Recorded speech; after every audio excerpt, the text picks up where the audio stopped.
The meeting, which took place in Rome, was intense and lasted for 7 hours. A senior U.S. official who spoke on condition of anonymity said, adding Sullivan also raised such issues as North Korea's provocative missile test and Beijing's pressure on Taiwan.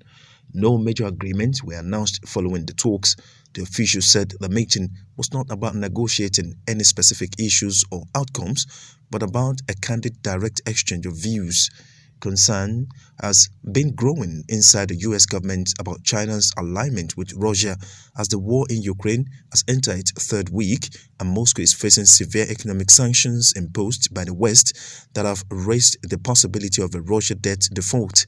State Department spokesman Ned Price told a separate press conference that the U.S. delegation raised directly and very clearly its concern about China's support for Russia in the wake of the invasion.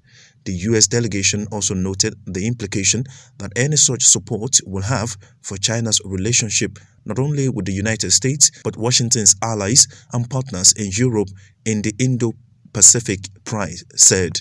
House Press Secretary Jen Psaki. Should they provide military or other assistance that, of course, violates sanctions or supports the war effort, that there will be significant consequences. But in terms of what those specifics look like, we would coordinate with our partners and allies to make that determination. Sullivan underscored concerns about China's provocative actions towards Taiwan, a self-ruled island that Beijing views as its own. He also noted recent escalatory actions by Pyongyang that has been advancing its weapons programs, according to the senior U.S. official, apparently referring to recent intercontinental ballistic missile system tests. Earlier in February, China and Russia declared that their friendship has no limits in a joint statement issued after a meeting between Xi and Russian President Vladimir Putin.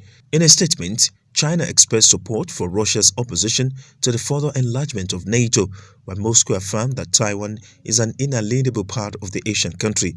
When the UN General Assembly adopted a non-binding resolution censoring Russia earlier in March, China was among the 35 countries that abstained from voting.